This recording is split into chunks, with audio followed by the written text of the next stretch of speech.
इस meditative wings में आप सभी को मेरा नमस्कार है। कैसे हैं आप? आज का विषय है change is law of universe. परिवर्तन ही संसार का नियम है।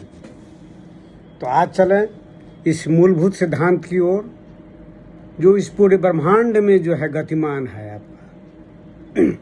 इस पर हम आपके साथ अपने अनुभव को शेयर करेंगे। इस ब्रह्मांड में कुछ भी जो अस्थिर नहीं है, सभी गतिमान है। ये दृश्य अदृश्य में परिवर्तित हो जाता है और अदृश्य दृश्य में परिवर्तित हो जाता है।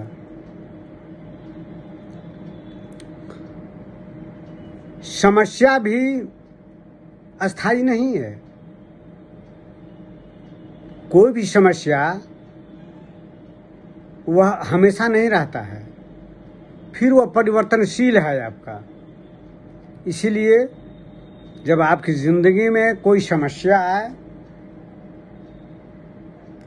तो आप सिर्फ अस्थिर हो जाइए,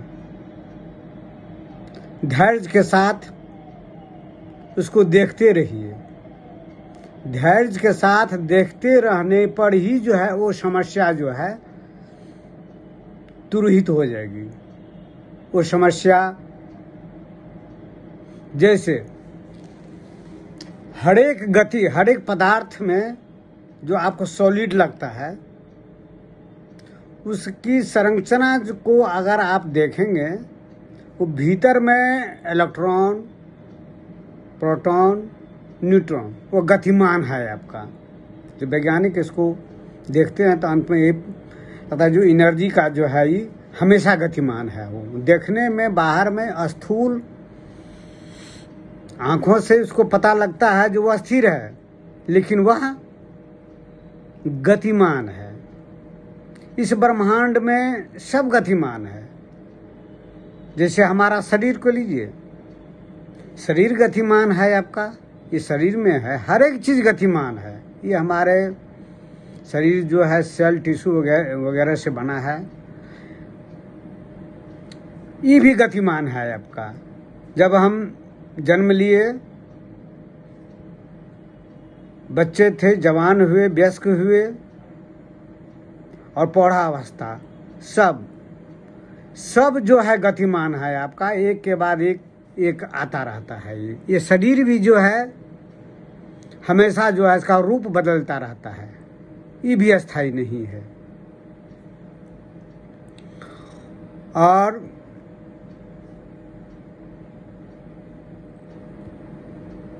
एक शाश्वत जो है परम सत्ता ही अस्थिर है आपका। और बाकी जितना भी दृश्यमान जगत है सब परिवर्तनशील है। एक मूलभूत सिद्धांत है आपका,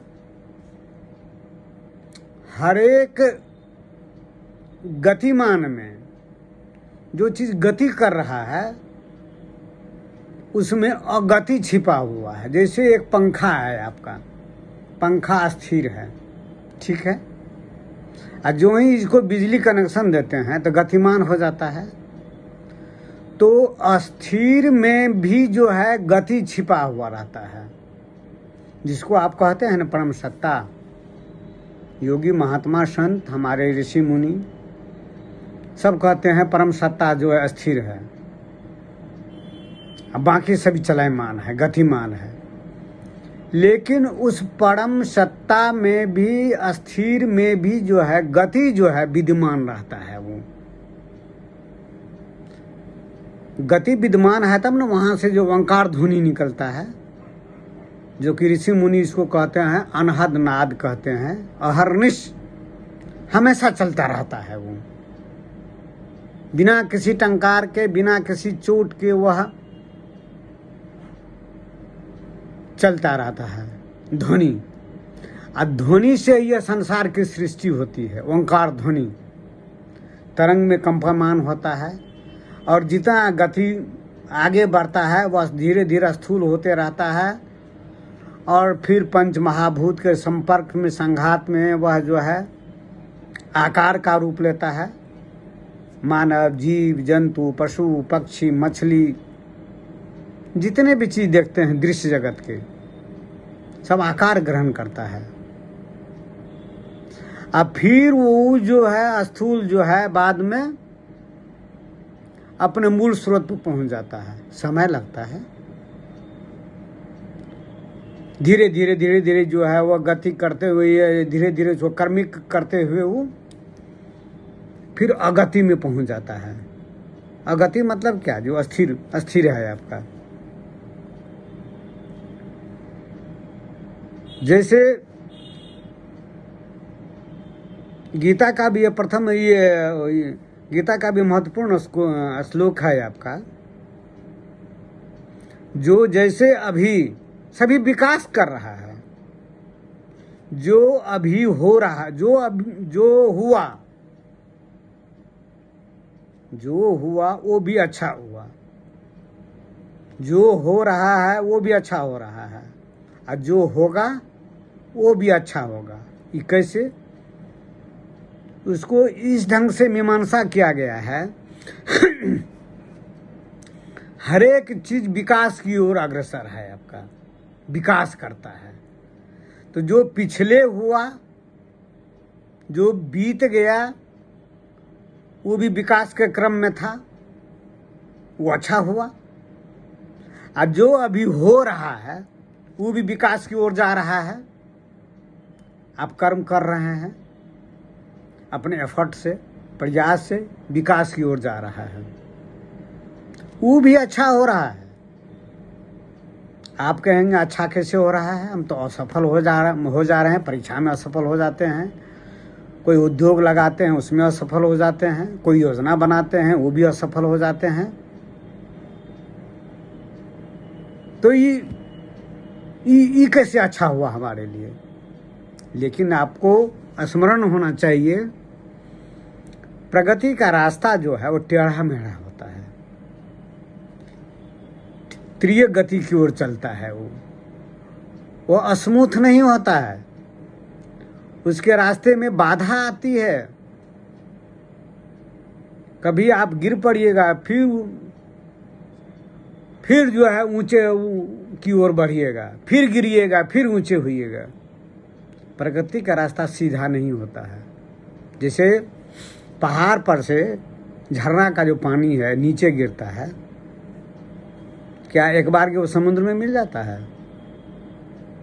पत्थर पे गिरता है, संकीर्ण रास्तों से निकलता है, कहीं पर कंटीले झाड़ी रहता है, कहीं समतल मैदान रहता है, और उसको पार करते करते करते तब अपना उद्गम स्रोत वह जो है महासागर में, समुद्र में मिल जाता है। उसी ढंग से जो है यह जो है, जो हुआ अच्छा हुआ, जो हो रहा है अच्छा हो रहा है, जो होगा वो भी अच्छा होगा। अगर चिंता करते हैं, भय करते हैं, तो अपने हम कर्मों के प्रति हम एकाग्र नहीं हो पाएंगे। और जब हमको एकाग्र नहीं हो पाएंगे तो स्वाभाविक असफल मिलेगा।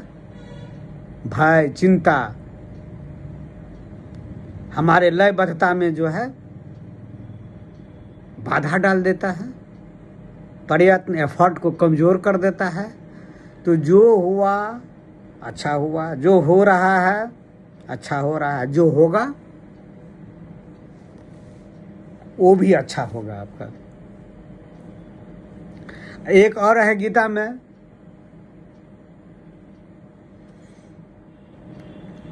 तो तुम क्या लाए थे? जन्म जो लिए क्या लेकर के आए थे? अगर वो खो गया, जब तुम कुछ लेकर के नहीं आया, खो गया, तो फिर चिंता क्या बात का? जो लिया यहीं पर लिया, जो दिया यहीं पर दिया। जो आज तुम्हारा है, संपत्ति जिसके बारे में कहते हो, मैंने ज़मीन खरीदा, मकान खरीदा, जो कुछ भी जो आज तुम्हारा है वह कल किसी और का था, कल किसी और का हो जाएगा। तो फिर चिंता क्या बात का, किस बात का? तो चिंता एकदम एक नहीं करना चाहिए और हमेशा लक्ष्य की ओर बढ़ते रहना चाहिए। सफलता मिलेगी तो फिर ठीक है, असफलता मिलेगी तो और जोर से आगे बढ़ेंगे। तो यहाँ पर मैं यह बताना चाहता हूँ आपको, आप लोगों को, जो परिवर्तन ही संसार का नियम है। दृश्य अदृश्य हो जाता है, व्यक्त अव्यक्त हो जाता है। अच्छा आप ये बताइए, जन्म से पहले आप क्या थे? नहीं जानते हैं। अव्यक्त थे, अदृश्य थे, अभौतिक सत्ता में थे। फिर जन्म लिए तो अव्यक्त हो गए, और मृत्यु उपरांत फिर आप अव्यक्त हो जाइएगा। तो यही है, परिवर्तन ही संसार का नियम है। Fundamental laws of universe. Change is the law of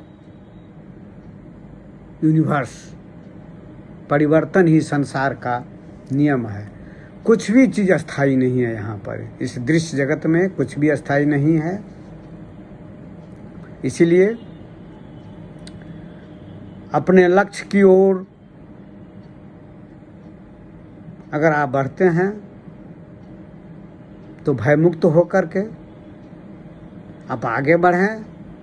सफलता मिले चाहे असफलता मिले, दोनों को स्वीकार करते हुए अगर आप बढ़ेंगे, लक्ष्य आपको अवश्य मिलेगा। यह कर्म का ही सिद्धांत है आपका, प्रिंसिपल ऑफ कर्मा।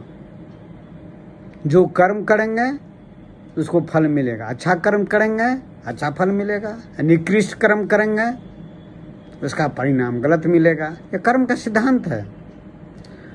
और कर्म करते हुए कभी भी फल की इच्छा पर नहीं रहें आप। फल आपको खराब भी मिल सकता है, अच्छा भी मिल सकता है। अगर आपको फल के चिंता पर रहेंगे तो आपका ध्यान जो है कर्म में नहीं रहेगा। तो यही कहा जाता है, जब आप कर्म को लिप्सा लेकर के जाएंगे, इच्छा को लेकर के जाएंगे, फल की इच्छा को लेकर के, तो फल बांध देता है, कर्म बांध देता है। लेकिन अगर कर्म करें, फल पर जो है ध्यान नहीं रखे, अपना लक्ष्य की ओर आगे बढ़ें, तो कर्म का सिद्धांत है, फल तो मिलेगा ही आपको। और तब आपको फल से च्युत भी नहीं होइएगा। आपको लक्ष्य पर अवश्य पहुंचेंगे आप। तो आज इस वीडियो में मैं यही जो संक्षिप्त में बताया, परिवर्तन ही संसार का नियम है। हर एक चीज़ परिवर्तनशील है, चाहे वह व्यक्त से अव्यक्त या फिर अव्यक्त से व्यक्त। इसीलिए कभी भी किसी भी परिस्थिति में चिंताग्रस्त नहीं होना चाहिए। समस्या से भी नहीं घबराना चाहिए। समस्या को धैर्य से अवलोकन करते रहिए। सिर्फ देखने मात्र से जो है वह समस्या तिरोहित हो जाएगी। समस्या चूंकि रहता नहीं है, यानी ये लॉज है, प्रकृति का नियम है आपका। ये अनुभव होगा आपके जीवन में जब कभी आप देखेंगे। अच्छा एक बात बताइए, प्रकृति का नियम है, समस्या आपके सामने क्यों आती है? समस्या आती है संघर्ष करने के लिए, मजबूती प्रदान करने के लिए, और इसमें धार आता है, तीक्ष्णता आती है। समस्या से जूझते हुए जब आप आगे बढ़ेंगे तो बहुत चीज़ का आपको अनुभव ज्ञान होगा। और जिनकी जिंदगी में संघर्ष नहीं है, उसे बना बनाया सब मिल गया है, वो जिंदगी के अनुभव को नहीं समझ पाता है। वह मिट्टी का लोथरा रहता है मात्र। जिंदगी में उसके लिए कुछ नयापन नहीं लाता है। लेकिन जिंदगी में जो अपने संघर्ष से आगे बढ़ता है, दुख को झेलते हुए आगे बढ़ता है, तो सारे अनुभव है जिंदगी ही समेट करके जो है वो सब कुछ दे देता है अनुभव। और अपने जो आपका लक्ष्य है उस लक्ष्य पर आप पहुंच जाते हैं।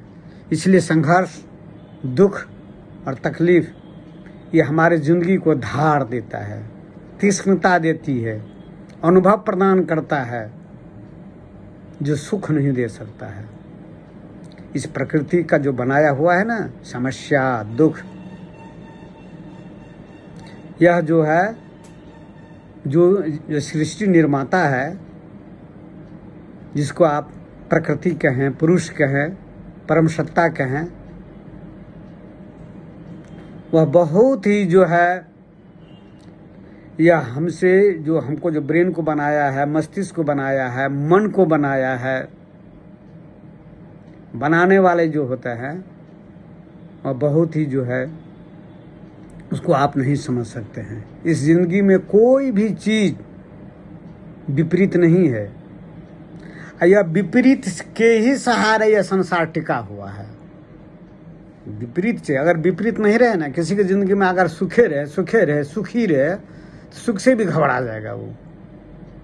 किसी की जिंदगी में दुख रहे, दुखे से मर जाएगा। तो ये संसार जो है नहीं कहता द्वंद्वात्मक है, या द्वंद्वात्मक में ही आकर्षण रहता है और इसी आकर्षण से ये बंधा हुआ है और प्रगति करता है। इसलिए कभी अपने सुख, दुख, संघर्ष से कभी घबराना नहीं चाहिए और इसको प्रकृति का वरदान समझ करके सबको आत्मसात करते हुए, स्वीकारते हुए। तंत्र क्या कहता है? तंत्र कहता है जो सब चीज को स्वीकार कर लीजिए और समर्पण कर लीजिए। विरोध कीजिएगा, टूट जाइएगा, क्योंकि संसार को आपने नहीं बनाया है। संसार को बनाने वाले हमको, आपको, प्रकृति को, ब्रह्मांड को बनाने वाले जो ग्रह नक्षत्र हैं, जो स्पेस जगत देखते हैं, ब्रह्मांड देखते हैं, उसको बनाने वाले बहुत ही सोच समझ करके इस सृष्टि को, ब्रह्मांड को सब निर्मित किया है। कुछ भी विपरीत नहीं है, सब सहयोगी है जीवन के लिए। अगर जिंदगी को सही ढंग से अगर देखेंगे, अनुभव करेंगे, तब लगेगा ये जिंदगी जो है, जो विपरीत जो बना हुआ है, वो भी मनुष्य को के विकास के लिए ही है। और परिवर्तन जो है वह संसार का नियम है। अव्यक्त से व्यक्त, दृश्य और दृश्य, यही सृष्टि है आपका। तो आज इतना ही। फिर हम अगले दिन आएंगे दूसरे अध्याय को लेकर के। तब तक आप सबों को धन्यवाद, नमस्कार।